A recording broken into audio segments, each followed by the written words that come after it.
Hello, everybody, and welcome to Analytical Fanboys, the only show on the internet that is called Analytical Fanboys, at least I think.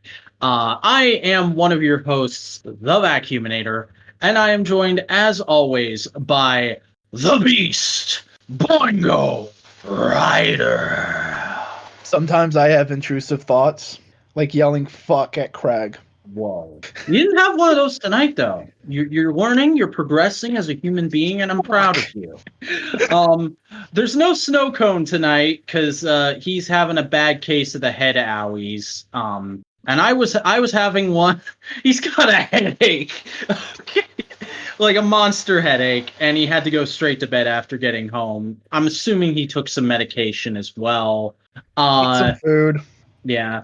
And it's good that we're going through these things this week anyway, in my opinion, because if you haven't been keeping up with me, I don't know if I've posted about it publicly that much outside of my Instagram story, but I've been sick this past week. No corona. I got tested. I checked. I'm good. Christopher, I'm assuming you're good as well. Who are you talking to? There's no Christopher here. Boingo Rider. Do you know where my Chris comes from? Is this My gonna name be is a laughing William and learning Christian. moment? My name is William Christian. Really? Yeah, I'm not a Christopher. I'm a Christian. I thought you were an atheist. I couldn't help myself. But no, nobody's got COVID. I just had a really bad common cold. It's going all around my house, and I'm kind of glad that that's happening this week anyway, because we've got the summit fast approaching. It's actually tomorrow if you're listening to this. For us, it's a week away, but when this comes out, it will be tomorrow, and I could not be more nervous because there's still a lot to get done, and I'm working rather diligently despite being sick. But hey, what is the summit? What is Analytical Fanboys? What is this thing you're listening to right now? Hey, it's brought to you by Modular Media, the online creator co-op that the two of us are a part of, and it's basically just an excuse for us to collaborate and work together as creators and hopefully bring future people into the fold and lift each other up and create a more friendly workplace environment for online creative people.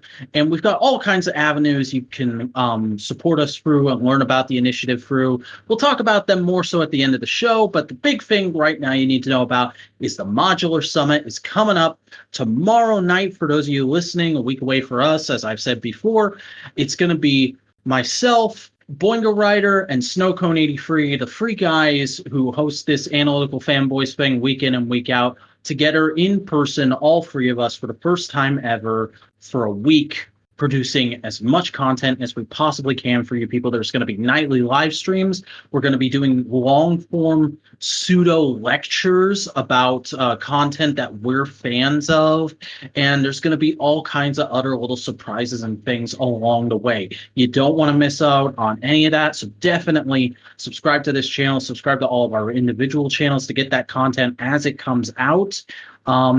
But yeah, that's pretty much all there is to say about that stuff for now. So we're going to go ahead and jump right into our main topic, which is an independent comic that I put on the list called She Could Fly by Christopher Cantwell and Martin Mazzarero, I believe is how you pronounce that last name. Let me look so I can Mazzaro. I'm guessing because it looks like it might be Italian. Yeah. That's what I'm guessing as well. Hence the slightly racist accent. But this is a comic that I've known about since it came out. It's one of those rare times where somebody finds out about an indie comic the way you're supposed to find out about indie comics is you're looking at new comics on the stand. You see the first issue and you go, it looks neat. And I read the first issue. I thought it was fascinating, and I read the issues as they came out after that, and it's a couple of years later now. It's been on the list for a while, and we finally hit it as our 99th episode, no less. God, I wonder what episode 100 is going to be. We'll probably talk about that later. Man, it's just a mystery. Yeah, it's so mysterious. But it'll be a very manly topic. I can guarantee that. But this is a independent comic about a young girl who is sort of fascinated by a flying woman who starts appearing on the news in the world, and nobody knows anything about this woman. And then one day, she blows up, just straight up blows up live on television. And it's sort of the race to figure out why this woman was flying, why she blew up, what's going on. And this whole kind of big conspiracy unravels. All the while, we're finding out just how mentally unstable our main character is. And I put this on the list mainly because of that last bit. In my honest opinion, this is one of the most realistic portrayals of what it's like to be in a mentally unstable head, especially one that's obsessive compulsive, that's depressed, that has anger issues. I've talked before in my content about how I've struggled with depression in my younger days and how I have anger management issues. Saw a good bit of myself in some of this. I'm not gonna lie. And it really spoke to me, and that's why I kind of wanted to give it more of a platform by talking about it here on this show. But I've rambled on quite a bit. Boingo, why don't you go ahead and say a little bit about what you thought about this book? I thought it was really cool. It definitely, because reading about the author, he's the guy who wrote and created *Halt and Catch Fire*, which is a TV show. Mm-hmm. This feels very much like a pitch he had for a movie. And I was like, I don't think this would work great as a movie, but let me rework it into a comic. Yeah, it doesn't feel like I'm not saying that it's like, oh, that makes it bad. It's just more of like that was the tone, because a lot of the paneling is very cinematic because it's very widescreen. It's very wide and thin panels. Like, I'm just going through the trade right now. Only ever so often do you get like a vertical panel, and it's kind of treated like a close up, and not because it's a lot of like, it's framed very much like, oh, this is supposed to be kind of like a movie. Yeah. And there's some very strong act structures to it. I mean, it's only 4 issues, and there's definitely a clear derision towards parts of the story. Yeah, and the story is interesting. I feel like it goes weird enough that most people would go like, oh, this is a weird kind of conspiracy kind of story. But to me, I'm so used to like fucking big giant, like, oh no, we found Sasquatch. He's right there. Hi, say hi, Bob. Hi.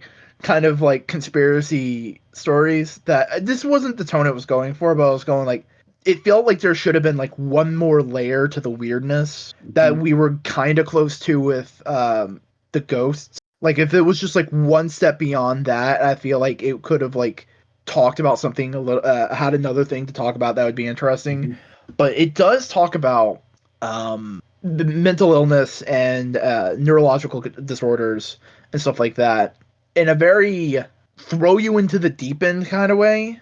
Because I've been open about this. I haven't been open on my channel, being because I haven't had to breach the subject. But I have ADHD.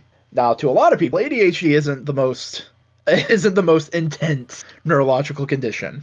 You know what I'm saying? Like, people go, you say like, oh yeah, no, I have ADHD, and they go like, oh, so you barely have anything, kind of thing. But there's layers to every neurological condition. There's layers to ADHD. There's layers to OCD. There's layers to autism. That in all of these things, that there is connective tissue. So I related super heavy to this girl because I do get intrusive thoughts often. Mm-hmm. My intrusive thoughts aren't nearly that violent, mainly because her intrusive thoughts are coming very much from a place of trauma that triggers it. For me, my intrusive, the way you would describe my intrusive thoughts, because people with neurological conditions often get them, which is basically the monkey part of your brain goes, do this, that kind of thing, and the rest of your brain just has to like stop you for a second and go like, no, like no. That's something that I definitely got with this comic too, and something that immediately drew me into it, because I've never seen anything portray that sort of feeling of like, have you ever been in a store and just immediately you're looking at a display and you're going, oh, this is nice, and then your brain just goes, smash it. Oh yeah, no, stuff like that. The most common thing for me is like, I'll be doing a thing Oh, and something falls. Oh shit, fuck. Something falls again. It's like fuck off, fuck you, fuck off. And that's my brain go, and like it does it again, and I just go like fuck. I pick it up, and my immediate monkey brain is just like throw it across the room and smash it, just like destroy shit. Mm-hmm. And I go like, nope. Okay, hold on. Or like you're having a conversation with a family member and they say something you disagree with and you hold your tongue, but then you go in the next room and immediately you're having like this whole angry rant at them and you have to pull your mind back and you're like, what the fuck is wrong with me? Why does my mind go in that direction? There's literal moments in here where a dark part of her mind, the main character's name is Luna, a dark part of Luna's mind starts telling her like, you're worthless, you're trash, you're going to hurt somebody, they're going to lock you up because you deserve it. And it's when you're depressed and you have these kind of tendencies, your mind can very easily go there. Yeah, and like I'll get moments like that because like at times you know the exact right things to say to hurt someone. Mm-hmm. And like every so often that sentence just pops in my head when I'm talking to my mom or my sister, and I go like, I could say that and fucking ruin the rest of their year and make them hate me, and part of me wants to, and that's the part that like that's the part I connect with her on, that because like you can see she's fucking terrified of the fact that I wanted to do that for a second. Mm-hmm. And that's like with ADHD, it's impulsivity. For people who don't know, ADHD is not just, oh, you're distracted. The main symptom is called executive dysfunction, where executive function is your brain's ability to come up with a task, stay on task, complete said task, and access memories to do the task. But because your brain can't do that well with ADHD, you can't stay on task easy, and you have very high impulsivity. Like, you're just a very impulsive person. So, like, everything my brain goes like, oh, no, you can do that. Do it. Just do it. Play the game right now. Do it. Stay on your phone for an hour and don't do the things you need to do. Do it. Do it. Mm-hmm. So, like, I related heavily to her in this. Not to, like, I understood where you feel like your brain is going against you. You feel like you're not in control of your body. You feel like you're a co-pilot and there's a fucking weirdo on the other side doing it, controlling your body with you. You know what I mean? Yeah. And I kind of knew you would get that from this, which is why I wanted it on the list. Because there's such interesting, like, you don't see that often moments in media of mental illness being portrayed in such a way where it is a curse, but there's also these very grounded, very simple ways we have to understand and deal with it. Whereas in media, we more often than not try to portray it as like this kind of bizarre gift, and we put all these artistic, abstract concepts on it. And like stuff as simple as the scene in the first issue where she's walking through the hall, just saying rubber ball to herself as a way of keeping focus. Like, I've never seen that in anything before, but I know that's a thing people with mental illness do all the time, and it meant so much to me to see it in a comic. Yeah, and see, I do that kind of shit. When I was doing carpentry in technical theater, whenever I had to remember a thing, I would not remember it. There are times when I say, oh yeah, no, I need to use a cup measuring, and then 1 second later I go like, what kind of measuring did I need? My brain loses details like that. Mm-hmm. So I would, when I would measure something in scene shop, I would go, okay, 6'5", 6'5", 6'5", 6'5", 6'5", 6'5", and do that as a mantra. Mm-hmm. And till I could get to the piece of paper and go 6'5". Okay, there we go. Now I don't have to fucking remember it. To the point where like the scene shop manager pulled me to the side and said, "Can you stop doing that? You're just muttering, and it's annoying me." And I just looked him in the eye and said, "Do you want me to remember the measurements?" And he just looked at me and it's like, "Yeah, then let me do this." It was like, okay. Yeah. And it's also important we should mention, because we've mainly been talking about your experience with ADHD so far. Yeah, They yeah. do say towards the end of the comic she doesn't have ADHD. She has an extreme form of OCD. I think they say towards in the last Extremely issue. compulsive OCD. Okay, yeah. So it's like her thing is that she focuses on details way too hard and ascribes them to certain things, which is really exemplified by the whole thing with the counselor, where she hears the counselor ran over her cat, and then immediately she can only see the counselor as a dead cat. Mm-hmm. Um, until later, when there's that whole scene where the counselor tries to save her, and she realizes, oh, you're a human person too, and she goes back to normal for a little bit, and then in that last scene, there's the thing where she's like, oh, I found a field mouse, and it's like, oh, you're obsessing over mice again. You're the mice lady, and she turns into a mouse. But at least it's not like a dead mouse. It seems much more of like a sign of progress that there's still problems, but it is better than it was because it's not a traumatic image. Yeah. Being portrayed. And I wasn't trying to say like, oh no, the character, it's just very much when you have a neurological disorder, you tend to relate with other people with neurological disorders really easily. Yeah. Like a big thing is like oftentimes people with ADHD and people with Asperger's, like I've seen it on the internet where they just go like, oh no, I do this. Oh fuck, dude, I do something just like that. And like it's a connection on the idea that to everybody else, they have a normal brain. You have a normal-esque brain. Mm-hmm. To us, we know our brain is broken, and it's kind of like and that's a thing with a lot of like mental illness and neurological conditions. Is like they kind of treat it as like, oh, they don't know better. It's like, no, more often than not, people with autism, people with ADHD, we know better. Our brain, they just can't do anything to route it. Yeah. Our part of my brain goes like, you need to do this, and this, and then the other part of my brain goes like, what the fuck do I need to do? Shit, fuck, and then I start like overanalyzing all the things I'm doing, and then it's 5 hours later because hey, guess what? Major symptom of ADHD is time dilation, and you can't fucking keep track of time. Yeah. Like to the point I have an alarm that goes off every hour on the hour on my phone to basically go like, hey, by the way, it's been an hour, and it helps. And that's like, it's little things like that, and they do show how like she does little things to kind of keep her grounded, like the rubber ball. Mm-hmm. Or even just her. I get the feeling early on the way she obsessively keeps track of the flying woman is a way of sort of routing her episodes of thinking these extremely violent thoughts. She's like, well, if I'm keeping my mind focused on this cool, fantasyful thing, I'm not thinking about these incredibly dark, gruesome things.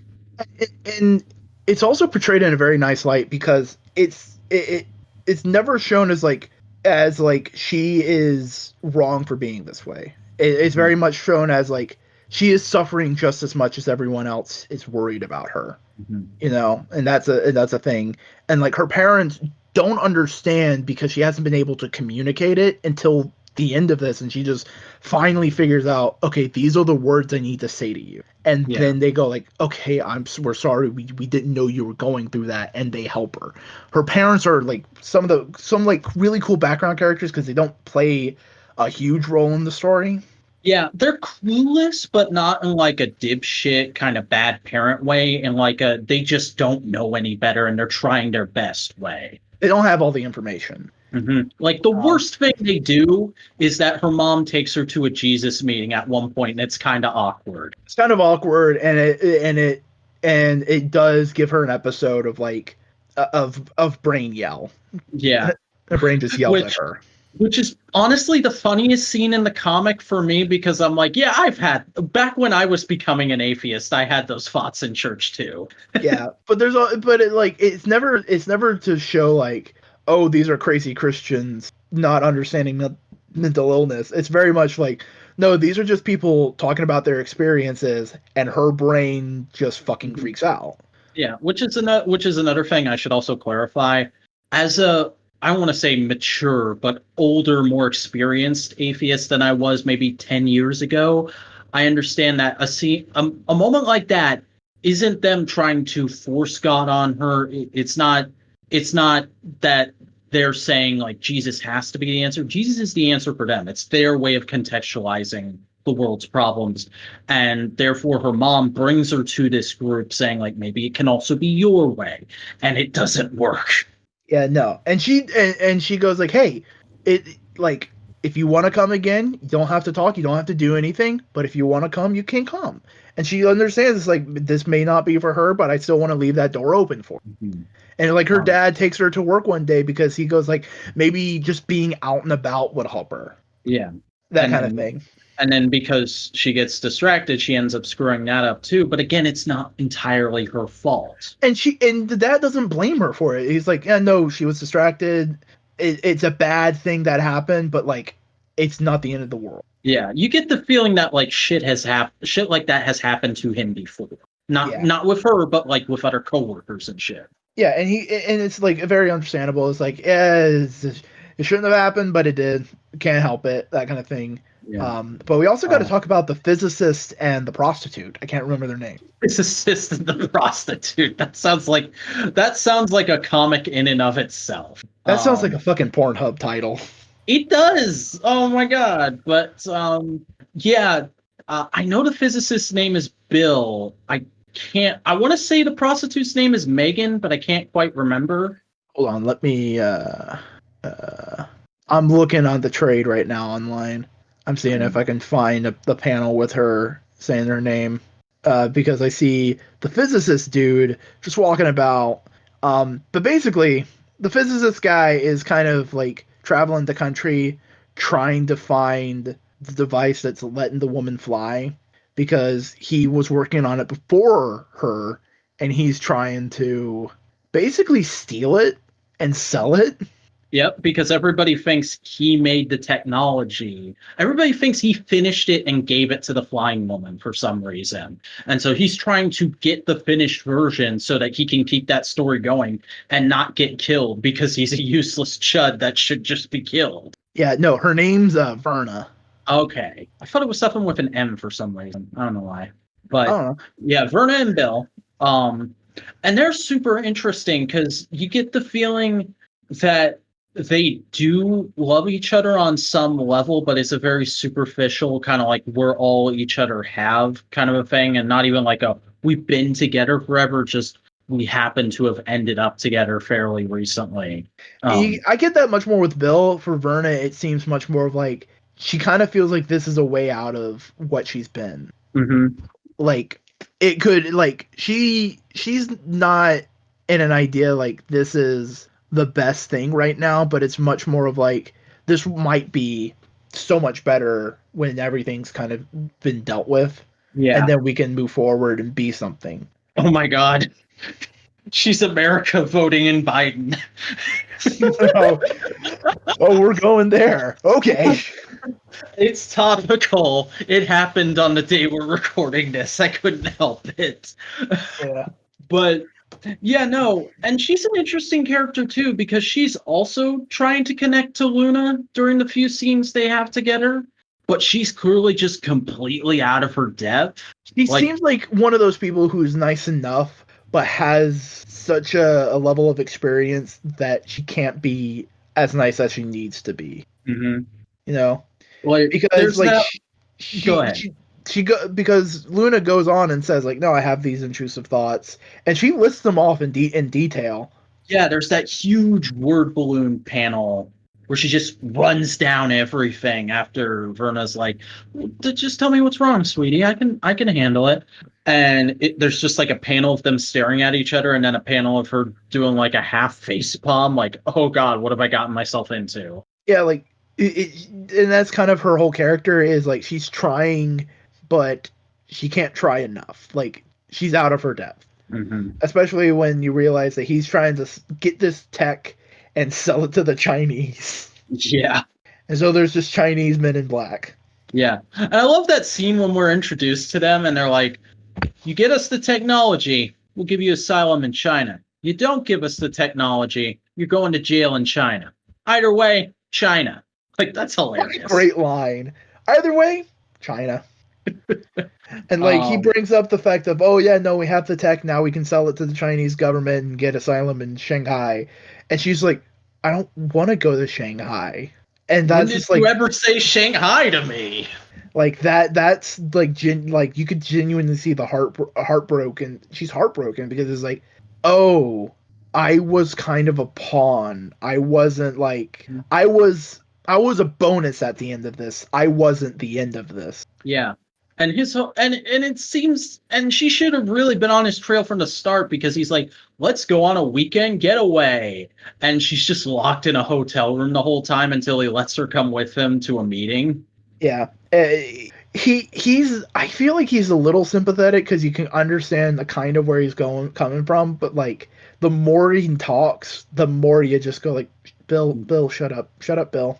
You get why he's acting the way he is, but it doesn't excuse that he's acting he's that way. Mm-hmm. Because you understand like I was building this technology, someone comes along and then finishes it. Fuck you, that's mine. Yeah.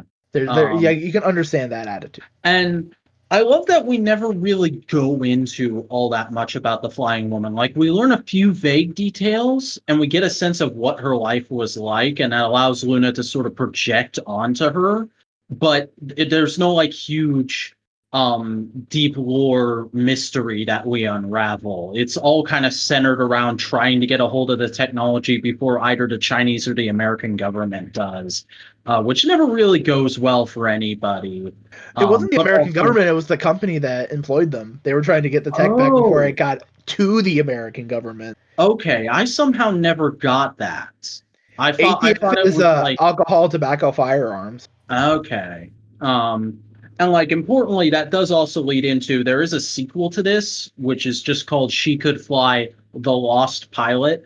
I have not read that, and I don't think you've gone ahead and read it either. I was So not aware of anybody it. who is listening to this and has read it, I, we probably won't look at spoilers in the comments, but maybe we'll come back and do it because it is just another 4 issues. But we haven't talked about the fucking monk granny The monk granny, the who thing that started getting Alzheimer's. yeah. The because I completely forget about her every time until I go back and reread this because this is like my fourth or fifth time reading this, and she always catches me off guard because it's such a bizarre character to throw in, but it That's kind of also go go ahead. finish. I'll no finish and then I'll finish. Then I'll say my statement. I was going to say it just also helps make this family even more relatable because you've got this bizarre elderly relative kind of thrown into the mix that adds this whole level of like pathos and context to how this family has worked in the past. Like you get a whole better idea of who the dad is through the grandma, and you kind of understand the way the family functions through how they sort of kind of hover around the grandma and are always like, she seems okay, but also maybe she's not, and we should probably get her checked out and looked at. And she's just not the. We haven't seen her in forever. We don't know what's going on here. Yeah. Especially in like, like she signaled to me as like, oh yeah, this is gonna be a little bit more absurd and surreal than it was because I was going like, oh yeah, grandma who came back from Japan and is talking all mystic shit. There's gonna be like ninjas and shit. Nah, but like but she also plays a part in the fact that there's ghosts or the Yeah. idea of ghosts of They past never and they spirit. never outright say if that's ghosts or if that's Luna's mind playing tricks on her. But I think it could just straight up be ghosts, given that this is a comic. Yeah, because her grandfather kind of shows up to her one night and says like, "Hey, what's up?" No, it was the pilot. The pilot woman shows up and goes like, "Hey, let's fly." And she flies and she goes like, "Hey, what's the deal?" And she's just like, "I just needed to fly. I just needed to get away from the ground." And that kind of the idea of like her life was shit and she just needed that escape. Yeah. And she runs into her grandfather, and it's very simple, it's very cordial, and she's just like, "Hey, Grandpa, is there anything you want me to tell Dad?" And he's like, "Something about toast." Yeah. And she says like, "Oh yeah, Dad, Grandpa said." She says this phrase, and Dad just goes like, Your grandpa said the same thing all the time." And it's kind of like, oh, that makes me feel like that it is ghosts, because where would she have heard it? Mm-hmm. Like, it's possible it could just be an offhand memory that she's recalling from when she was really young and her dad said it, but there's nothing in the comic to suggest that. And also, again, the sequel, they could go into the ghost thing more in the sequel. Yeah, and I'm trying to figure out, like, what exactly does the ghost stuff mean for the greater context of the story, because it's a lot about, like, trying to find that release of the pent-up anxiety someone gets when dealing with mental illness, with neurological disorders and stuff like that. It's trying to figure out the way to get it out, because that's what a lot of those episodes are. Is like, it's trying to get out of her system, and she can't do it that way because it's murder. Yeah. And so basically the ghosts are kind of there saying, like, yeah, no, just fly. Just imagine yourself flying from the ground and be free from it. And it's kind of just like, it's not necessarily like saying, like, oh yeah, kill yourself and die and be in heaven like us. It's very much, no, just take a second and let yourself wander. You don't have to stay focused on yourself all the time, you know? Which she does at the end with taking some medicine and basically astral projecting herself flying across the fields. It's a very solid little story that just hits close to home if you're dealing with this kind of stuff. And I wanted to put it on the show again because I feel like I'm the only person I've ever seen talk about this comic. Like, I brought it up a couple times because this comic came out back when I was doing the Lord's work and reading comics week to week as they came out. So I did it back when I was on the monthly comic book roundup with Sid Part 2. I brought it up a couple times there. But I've never heard anybody talk about this outside of that. So I'm hoping that this is something that gets out there and gets a little more traction and maybe gets adapted someday, because I could see this getting, like, not necessarily a big budget adaptation, but like a direct to streaming service kind of miniseries type thing would be great for this. But I'm just going through the fucking trade again, and like, there's a moment where she starts having an episode and she starts seeing shit that's not copacetic, and her parents aren't like going like, calm down. She's like, they're like genuinely trying to help. It's like, it's okay, just breathe, you're gonna be fine. And it's nice, like, they're genuinely trying to help, which is cool. It's a good solid book about some issues that aren't discussed in as mature ways as this book discusses them often enough. Should we say that? Should we leave it at that? And the art's pretty good too. Yeah. It's a little muddier than I'd like, but it's also not anywhere near the worst art I've seen. It does exactly what it needs to do for this story. Yeah, it's just solid. Life is toast, burnt buttered, and never enough. That's what he was saying. Yeah. Because he knows, like, hey, life is never going to be as perfect as you'd want. It's just going to be kind of whatever you get, and you just got to deal with it. Yep. Which probably helps her a lot, because he just goes like, yeah, no, my brain's fucked. I just need to deal with it. Like, I need to genuinely deal with it, not like put up with it, but like get help, that kind of thing. Exactly. So do we want to reveal the big mystery then? Do you think these men can handle it? I think they can, because, ladies and gentlemen, this is episode 99 of Analytical Fanboys. We've been doing this show for a little over 2 years now, and next week, 2 nights from this release, at the Modular Summit, we will be broadcasting live the 100th episode of Analytical Fanboys, a movie very close to any 2000 kid's heart. We're going to be talking about motherfucking Mystery Men. Hell yeah. Shovel. I'm excited. That's the movie All-Star was made for. Fuck Shrek. It's the Mystery Men song. I'm excited to just derail the whole conversation to talk about Smash Mouth. Yeah, you're going to do that, aren't you? Just a little, but before then, we've still got a little bit of time, and we're recording this episode on the night of AEW Full Gear. We're actually going to be watching it as soon as we finish recording, but I figured it would be fun because we've also been off for 2 weeks, so there's just been so much wrestling we can't possibly talk about it all in a reasonable amount of time. Let's just run down the card here talk about a little bit of the build and sort of what our expectation for each match, not necessarily like a prediction, this person will win sort of a thing. We can do that, but just like general, these are the matches. This is how we feel going into them. So first up, I've got the card here on my phone. First up, on the buy-in, we have Serena Deeb versus Allison Kay for the NWA Women's World Championship. It's going to be a fun match, and this is going to be fun. It's going to be interesting. Yeah, I think it'll be a really solid match. There's been absolutely no build for it outside of Tony Khan's Twitter, but that's because they haven't had time to do the build. They literally made it this week. Honestly, if I'm going to attach any kind of expectation to this, it's that Allison Kay might get signed to AEW if she does really well during it, because her NWA contract just ran out.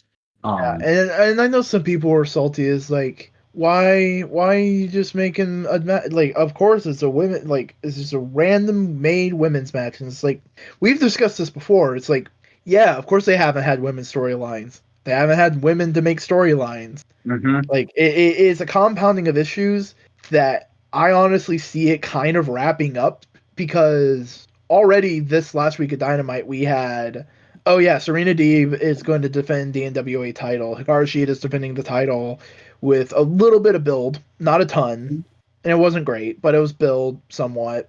We also have Red Velvet joining Nightmare Collective, Nightmare Family, being managed by Brandy Rose, so there's some stuff going on there that they can do with, because hey, Nyla Rose just decimated her. That's going to be interesting. Travel restrictions are loosening up a bit, so we could see Shanna or maybe a couple of the Joshis come back soon. There's a lot of the storylines that they've kind of hobbled together during this COVID era with the men are wrapping up. Mm-hmm.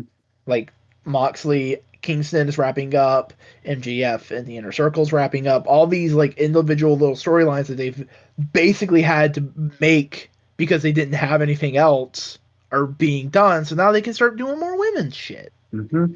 And like that's the other reason why I think Allison Kay might get signed tonight, is just like they need more women. She is an extremely good women's wrestler, and she has a lot of experience she could lend to their locker room. So if I were AEW, I'd be crossing my fingers she puts on a good show tonight so that they can justify signing her. Yep.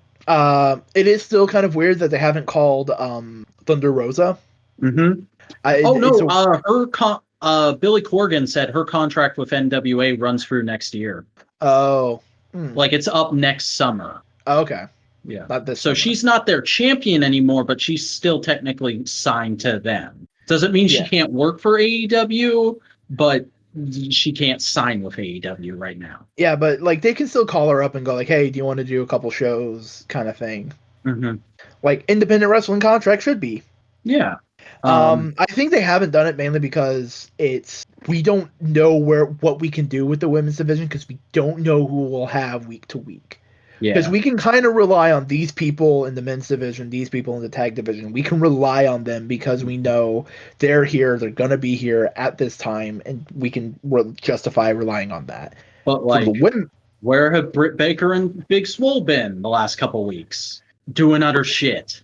Yeah, also Britt Baker, I have a feeling they might not want to be using her a ton, because remember who her boyfriend is. Mm-hmm. And when you remember who her boyfriend is, remember what's been going on down there in Orlando. Yeah. Remember that her boyfriend still hasn't re-signed with the company he works for. And also remember, Big Swole's married to a WWE. Mm-hmm. And they've been having a lot of COVID issues. So maybe they both go like, hey, there's been issues here. I don't feel confident in coming up and hurting you guys. So that's their two biggest stars. That's safer being at home. So, sucks, but it's true. And I would say their next biggest star is Nyla Rose, and she's been pretty consistent. But also she's been getting in contact with people, and she's been staying at home. Mm-hmm. And also, I'm pretty sure due to her transitioning, she might be a little immunocompromised. I'm not completely sure. And that may just be bullshit science. It may just be something she has, because I think I read somewhere that she was a little immunocompromised. I have no idea. I have no idea how any of that works, honestly. Yeah, no, and don't take any of this as me knowing. I don't. Mm-hmm. I think I read somewhere that she was, and I don't know if it's because she's trans or if because she has some other thing, but Yeah. that all immediately limits her capability. And then we have Hikaru Shida, who has nothing to do, and they've been trying to make sure she's in front of the camera so people know, hey, she's here, she's Mm-hmm. cool. And And she's people gonna just be go, there every week because she lives an hour away from the stadium. yeah. And like she's a good presence in the crowd. She gets the crowd going and making noise, which is important. Mm-hmm. And people just been going like, yeah, they just disrespect her and just throw her in the crowd. It's like, what else can they do? Yeah, Just have her going I up guess they against are doing jobbers the every same week? thing. I guess they're doing the same thing with Austin Gunn, right? Yeah, that's totally why he got that win on the Go Home show. Like I understand going like it feels like it devalues the women's champ. And to an extent it does, but it also makes you keep remembering the women's champion. Mm-hmm. Also, like the real complaint I feel like you could have with her is just that she hasn't had a lot of really unique promos. A lot of her promos just kind of boil down to she gets challenged and she goes, "Okay, I accept. I will see you at insert pay-per-view." But also, again, that's partially she's still learning English. Still learning English. She's still getting better. She's pretty okay. And honestly, I think if they hadn't run into the COVID issue, the whole using Joshis would be great. Mm-hmm. But they were relying so much on the Joshis that when COVID happened, they were fucking kneecapped. Yep. So it's like, well, shit. We don't have an American section of our women's division to really rely on. We're screwed. We have to build that up. And then like, people I'll be the complain, it's one like, to oh, you signed these women and you're not using them except on like dark on these matches. And it's like, yeah, because they're often green because WWE sucks up all the experienced veteran women because they have a robust women's division and we don't because half of our women, 3/4 of our women's division is in Japan. Also, what the fuck does it say about you that you're saying that they suck because they're on dark? Like, just because you don't watch dark and you don't like it doesn't mean it's bad. That doesn't mean bad matches happen there. I don't watch dark every week, but I know dark has good shit. Yeah, and dark is often like testing ground, experimental things, and it's trying things. And I can understand why someone would go like, "Oh, it's just on YouTube. It isn't worth anything." It's like, fuck off. That's like saying NWA Power wasn't worth anything. That show was great. What are you talking about? Yeah. So. But we've done this rant like a million times, and we've also been on it for 10 minutes now. So let's move on to the main card, where we have ya boy Orange Cassidy versus John for Silver.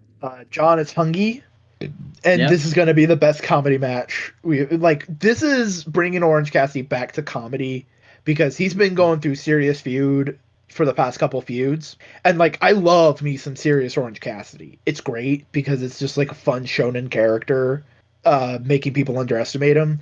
But I want to see just the full kicks, I want the whole routine. Yeah, you got to go back to basics every once in a while, just like in Kamen Rider. When you do a really crazy season, the next season has to be super back to basics. You can have your Hibiki, but then you got to do Kabuto. You can have X-Aid, but then you need. Actually, wait, they've just been going crazy. No, Build was super back to Build was a really Showa era like show. Yeah, but it was the three factions in a weird sci-fi world is what I'm kind of getting at, thinking of. True. Back to basics in terms of rider mechanics, but experimental in world build. Yeah. But that's neither here nor there with this match. Ghost. Yeah. But honestly, this match is just going to be ridiculous because it's this super hyper tiny guy versus a average size slow boy. So it's going to be really fun. I'm fully expecting Orange Cassidy to win, but there's a part of me that is kind of like, with all the work he's been putting in on being the elite, they kind of, come on, give Johnny a win here. Give him a win so Brody can be like, oh yeah, that's person who hasn't been on AEW in a while is Brody Lee. Yeah, he disappeared after he lost the title. It's building up to something. It's going to be interesting. Mm-hmm. But after that, Chris Jericho versus MJF. If MJF wins, he is allowed to join the Inner Circle. I'm interested in this match, but it's also like I kind of just want to see how it plays out. I don't have any speculation or hopes for it. It's just more of like, I'll see. It's gonna be fun. It's gonna be good when it's good. But like, that's about it.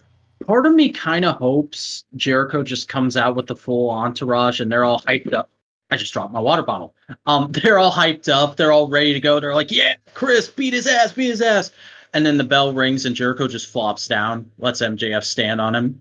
He gets up. He's like, I wanted him in the whole time. This was a test for all of you. Like, I think that would be a great twist, but I don't think they're going there also. I don't like it. It's going to be interesting. It's going to be fun, but I just have like no expectation. I'm just going in like, all right, Jericho or IMJF, give me a show. Yep. And then after that, this may not be the actual order. This is just what I've got up here. We have Matt Hardy versus Sammy Guevara in the Elite Deletion match, which is confirmed to be taking place at the Hardy compound. Thank God. Let's just finish this feud. And just kind of, because there are people who are just tired of it.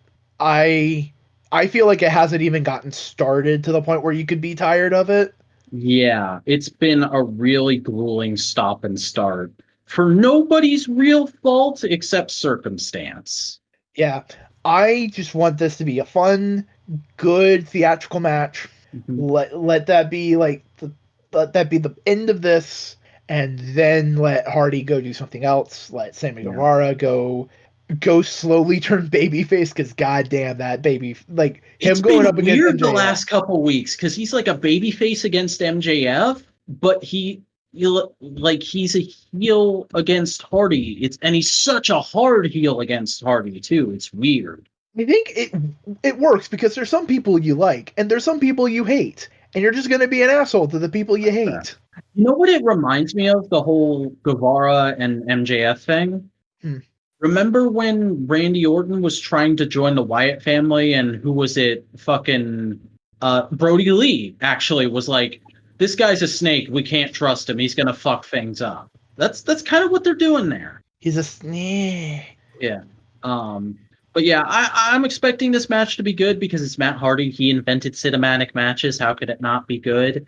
But the only like real thing I'm like, they have to do this. I hope Rebby gets a cheap shot in on Sammy somewhere, because she's been so pissed off about this whole thing on Twitter. It'd kind of be rude not to include her at this point. Yeah, and I can see them doing some fun bits and gags. Like I can see Matt Hardy going full broken and going like, Guevara, you must stand 6 feet away, and then we will have our match. How are we going to wrestle 6 feet away? Magic. And they do like the whole invisible wrestler routine where they do suplexes, and it's just like it's fun. Like I can see that happening. That would be great. Or like Sammy wrestles Skarsgård. Oh, I can't wait. Oh, dude, we can see Senor Benjamin. Oh, I didn't even dare to hope. I didn't even dare to hope, but Senior Benjamin in AEW, that'd be the best. That dude's gonna shoot right to the top of the rankings. Here's the other thing. It's AEW. They like to take the shots. Sammy Guevara, we will have our match here, but you must not go in that direction. We will get copyright strike if you go in that direction. Or Jeff shows up as Itchweed, and they say, no, it's not Jeff. It's a totally different character. Yeah, because he owns Itchweed. I think he also owns Willow. He could be Willow. Oh, I all want to get my hopes up, but that would be amazing. Oh man, that'd be fucking. Oh wait, also there's the Satanist priest dude that's been in the crowd at AEW. He could show up because he's. Oh yeah, that'd be cool. I can't remember his name, but he's a friend of Matt Hardy's. Mm-hmm. Also, Don Callis. Yeah, we got to get to that because the next match I have written down here is Kenny Omega versus Hangman Adam Page for the number one contendership at the AEW World Championship. And this week on Dynamite, during an interview, we learned that Kenny has been staying with Don Callis in the States during the pandemic. That's fucking Head great. booker of Impact Wrestling, Don Callis. And he showed up in a Talking Head segment. Yeah. It's great. Like, here's the thing. I love how AEW is just willing to go like, yeah, no other wrestling companies exist. We'll talk about New Japan. We'll talk about Impact. We'll talk about NWA. Meanwhile, fucking WWE's Thunderdome banned Imageless leaked this week. Oh yeah, and they banned images of the Young Bucks, and they just went like, "Thank you for giving us our new shirt." So good. I'm surprised marketing, like people in the WWE having like sent the Bucks a fucking letter saying like, "Hey, you owe us royalties for all the T-shirt ideas." That would be ballsy. That'd be it's WWE. You know That's they true. would. You know someone's floated that idea. But this match, It's gonna be this is gonna heartbreaking. it's gonna be the match of the night. Like, there's no way it can't be. With all the build it's had, with how invested everybody is in both these characters, Kenny's new gimmick is so amazing, and Hangman's had all this time for him to win people over. Like, I can't imagine this not being a barn burner. Oh yeah, especially because I think Hangman has a new horse that he can Mhm. ride into the stadium. No, Because as we all know, Hunter Horse Hemsley sadly passed away earlier this year. God rest his soul. I can't remember. The new horse has a similar name. I can't remember it. Uh, No, it's gonna be great. It's gonna break our hearts. Especially when Kenny wins, because Kenny's totally winning.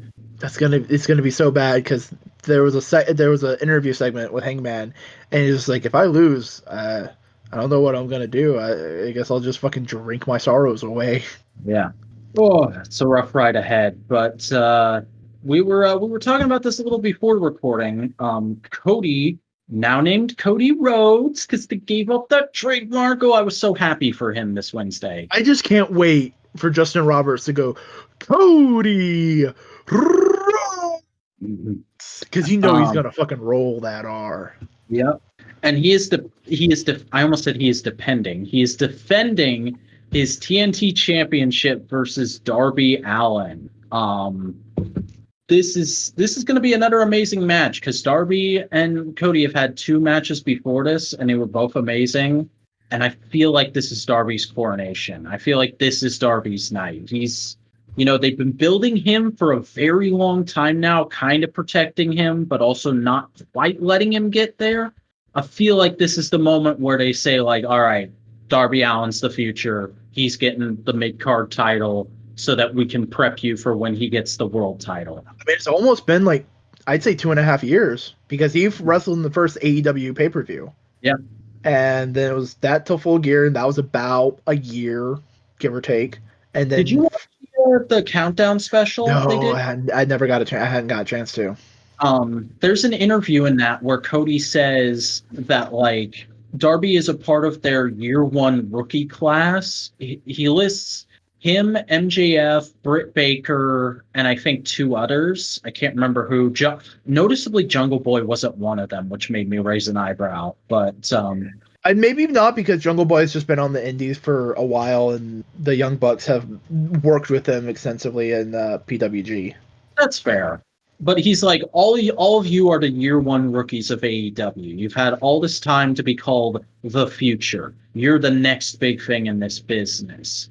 People who spend the rest of their lives getting called that are the worst kind of wrestlers. We're in the second year of this company now. Time to step up or lose that title. So I feel like that's him telegraphing this is Darby's night. Yeah, and I definitely can't wait because I don't want to say I don't want Cody to not be wrestling regularly, but I wouldn't mind him taking a step back and letting his matches be more like marquee events. Yeah, he needs to be more of a special attraction at this point. Like every other month kind of a wrestler. Mm-hmm. He can be promos and do that kind of stuff, but like he gets a good pop, but to do it every single week was great for the TNT champion. It really legitimized it, but like now it's time to kind of, all right, cool. I'm taking a step back. I'm doing a lot more backstage stuff. I'm helping people out. We're building up the Nightmare family so they can kind of be my face when I'm not wrestling. So it definitely feels like he can take a step back and let Darby head up the mid card, be the main event of the mid card scene, and have people like Scorpio, Sky kind of be in that scene. What is this face you're making? I'm trying to remember his name. This is the second time I can't remember a wrestler's name. He used to be 10. Shawn Spears? Yeah, Shawn Spears. Shawn Spears in that scene. MJF in that scene, because I could definitely see like MJF see, oh, you won that title? Fuck you. You're a loser. Give me it. You know? That could be a great feud. Especially because there's already some seeds planted for that. A few weeks ago, when MJF was going for the title, and he was like, or Darby was going for the title, and MJF was going to be going for it at the pay-per-view after that, and he's like, "Oh, I'm worried that the little 90-pound twink is going to have the belt when it gets to the pay-per-view." Please. Will Hobbs. That's because also they've been kind of aligned for the past couple months. Yeah. Because of Moxley. It'd be interesting to see that kind of play out. That could be a thing. But moving on, we have FTR versus the Young Bucks for the AEW World Tag Team Championship. And the Young Bucks have announced that if they lose this match, they will never challenge for the titles again, which I said this when Cody put in that stipulation, but I feel like that's a huge telegraph that the Bucks are winning. Because how can they not? It's their company. They've been building a rivalry with these guys for years, and they've been holding back from winning the belts for so long. How can you not? How can you have a company based on the Young Bucks and not ever have them win those tag belts? Yeah, and especially because it just feels like, oh, hey, by the way, we're doing the same thing we did last year. Mm-hmm. How do you feel about this build? Because I think it's okay. I think it's pretty okay. Pretty good in some places. I think people are more disappointed with this than they really ought to be, because a lot of people who have come into AEW since AEW became a thing only know this feud through this build, and they're saying it's lackluster because of that.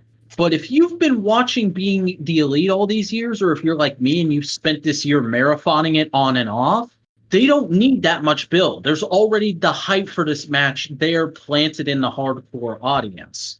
So I don't see all the complaining about like, oh, this feud has been so lackluster and boring for such a dream match. I can't believe that they've not put a really good build into it. I'm like, this build's fine. It gets us where we need to go. We already knew we wanted to go there. I don't see why we need to have anything bigger than that. Yeah, I think there's also like an idea of like, for people who have only really been keeping up with FTR and the Bucks and AEW, there is this kind of perception of like, oh yeah, no, they're this legendary feud that's been building in the background of the internet for years and two different companies, and like now they're finally able to do it. And there's a little bit of like overhype.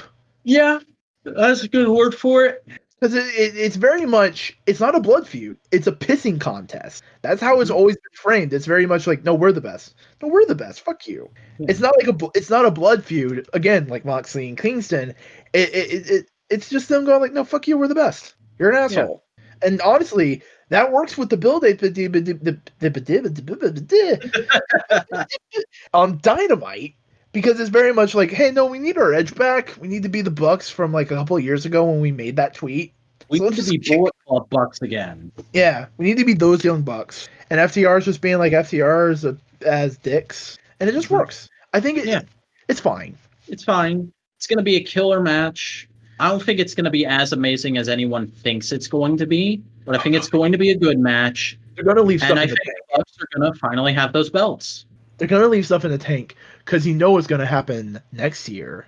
FTR Bucks 2. Yeah.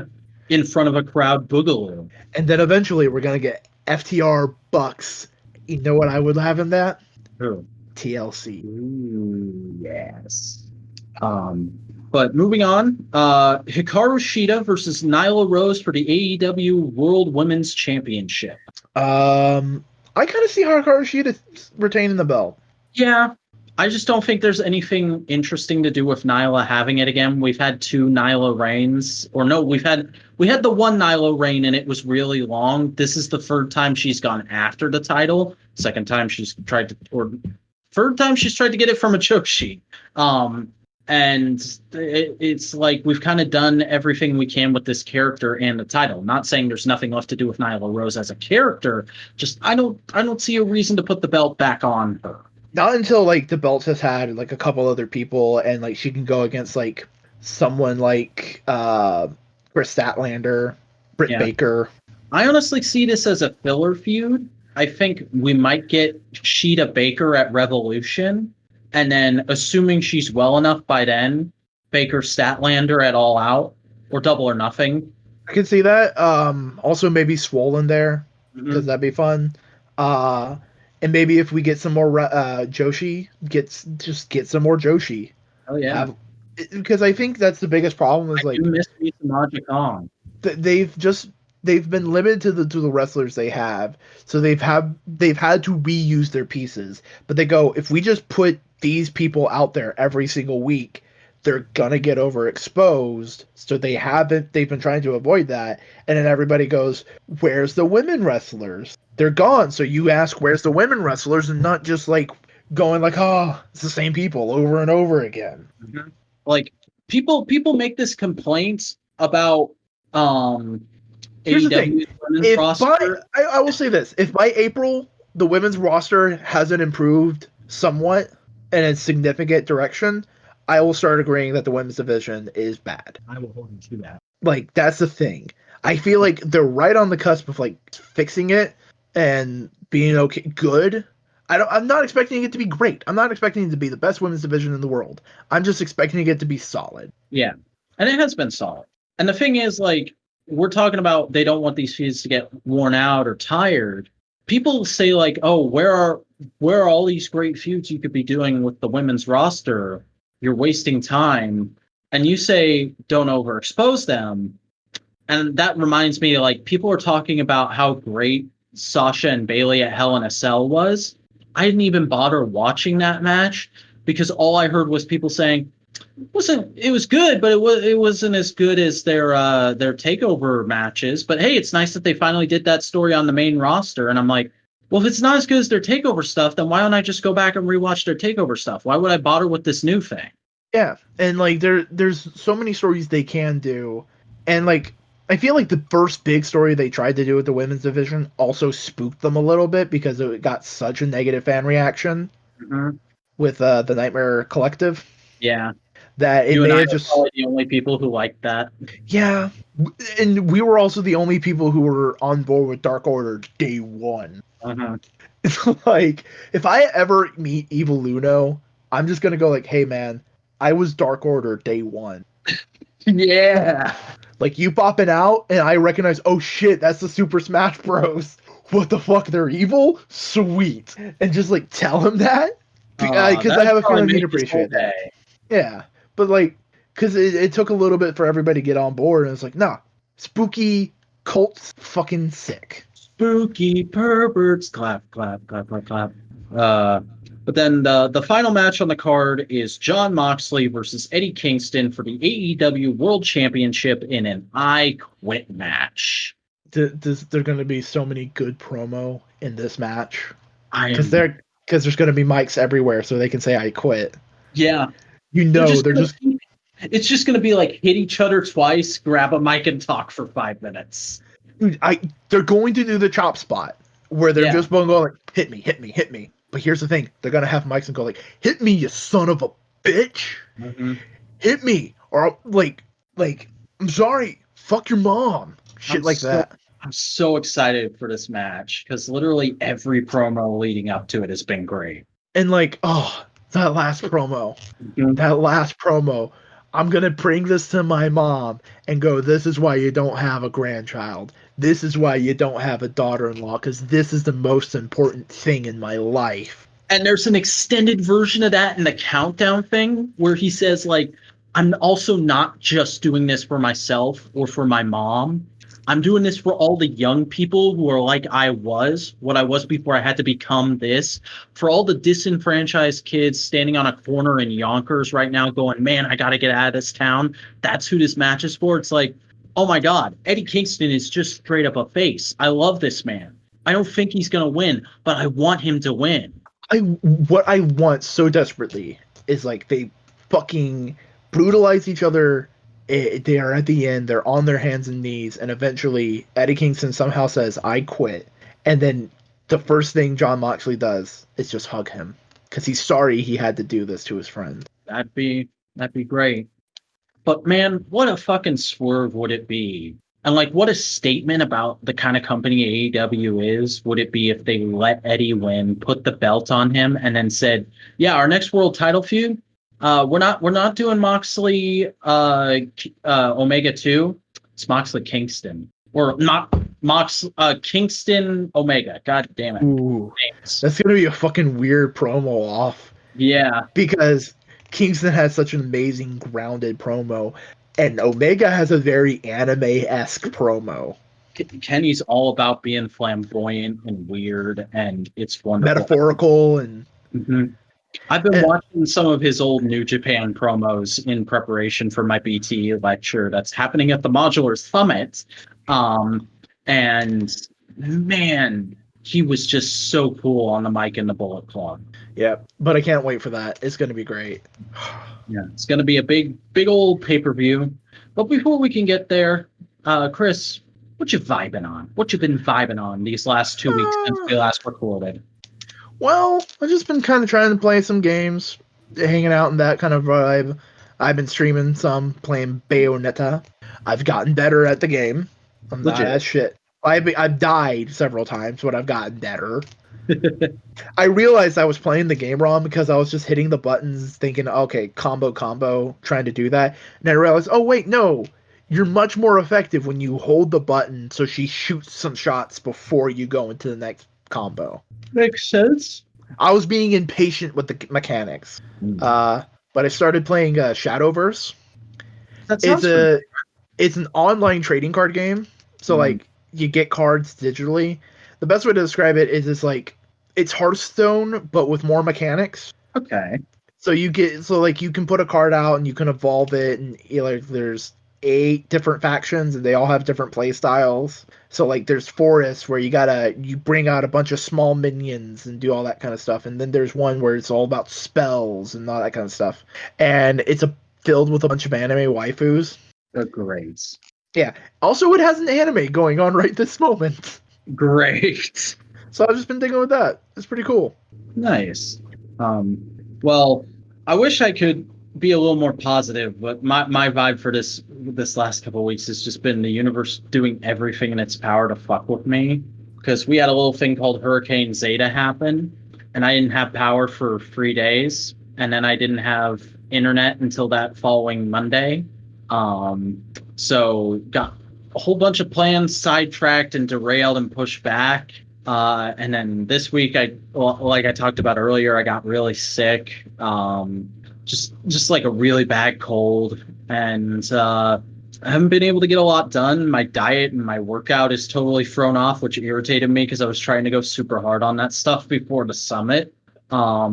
But at this point, I'm just trying to coast and hoping things will turn out relatively well by the time the summit happens, because I've got a few things I want to get out the door before that. And I would be talking about a certain bunch of action figures tonight. I was actually kind of banking on being able to do that, but fucking FedEx didn't deliver them today. They were supposed to come today, and they fucking said they were getting delivered all day. They said delivery 11/7/20 by the end of the day, until literally 5 o'clock. I went to check it again, and it said new delivery date pending. Big oofs. I saw your post on that on the AEW Unrivaled subreddit. Yeah, I was kind of hesitant about doing that because I was like, this might come off like I'm gloating, but I'm really just trying to put it out there in case other people aren't aware that they're shipping now. But I did get comments like that, like, oh, hey, thanks. I went and checked my shipping and mine are on the way too. Yeah. So I'm glad I was able to do that. A little bit of good. I mean, I did get some wrestling figures, just not those ones. I've got Elite 78, Randy Orton, and R-Truth, and they're okay. They're about as good as WWE figures get. I'm happy to have the 24/7 911 711 I-95 Kirby's Triple Deluxe Super Mega Turbo Dream Drop Distance featuring Sonic and Knuckles, and with Devil May Cry Dante Championship. That's a thing I own now. Funky mode. Yes. That's a figure I own now, and really that is peak R-Truth. That is that first like 6 months of that belt existing is peak R-Truth. So it's great that they made a figure of that. Yeah, and now you can just put the belt on other people, and it's gonna be funny. Yeah. Part of me wants to put it on Bray Wyatt, but then I feel like the actual Fiend might come and kill me. You know, just put it on Matt Hardy. He'd probably find that funny. Yeah. But no, that's my vibe for this week. Just been very chaotic, very hectic, kind of trying and failing to bust my ass in preparation for the summit. Hopefully this week will go better, and this place won't be a complete hellhole by the time you get here. Yeah, and I can pretty much guess what Cody's weekly vibe is that he is in pain because he has a headache and he's not feeling good. Have you seen that meme going around that's like guys only have 4 moods? Fake philosophical party time with the boys, simping and pain. That's good shit. Yeah. But yeah, I think that's gonna do it for this episode of Analytical Fanboys. We're almost at an hour 20. So Chris, Boingo Writer, tell the people who you are, what you do, and where they can find it. Howdy. I'm Chris Boiler out of Gaston. I do video editorials. This is the voice I'm going with right now. Excellent. I do video editorials and video essays, and I do them on a variety of subjects, including anime, tokusatsu, wrestling. I get that wrestling. You can find me on YouTube at Boingo Rider. You can search, and of course, the link to that is in the description. You can follow me on the Twitter at Boingo_Rider. You can follow me on Instagram at Boingo_Rider. And of course, as always, you can follow me and hit me up on Twitch. I play a variety of games, and I tend to stream on Tuesdays, Thursdays, and Saturday evenings. Out to you, back. Now I know what it felt like to be Mean Gene during the Cream of the Crop promo. I'm so glad I have this prospector voice in my repertoire. Because that's all that. It's just like, that is a man searching for gold in the goddamn crack of the Appalachian. We're going to have to bring Lawrence D. Sharp back at the summit just so you can voice him in person for once. All right. Fucking sell your shit. Hi, I'm the Vacuuminator. I make YouTube videos. I'm a YouTuber. I'm one of those scumbags. You can find me at youtube.com/thevacuuminator. That's TACVAC or THEVACUUMINATOR. I make all kinds of videos about various genre fiction and whatnot, and toys, and lots of stupid bullshit. You can find that. I'm also on social media, Twitter at the Vacuuminator, Instagram at the Vacuuminator. I post action figure photography and stuff. And hey, if you want to keep up with this podcast and what's going on with it, you can find us through Modular Media. Go ahead and give us a like, give us a comment, give us a subscribe, ring the bell, and enable notifications so you get every episode of the podcast as it comes out. Don't forget to join us throughout the rest of this coming week for the Modular Summit. Going to be all kinds of great stuff happening there. You can keep up with updates for that by following us on Twitter at the Modular Media and joining our subreddit r/Modular Media. But that is going to do it for this week's edition of Analytical Fanboys. We will see you next time on Analytical Fanboys live this Sunday for the 100th episode, where we will be discussing Mystery Men. Hell yeah.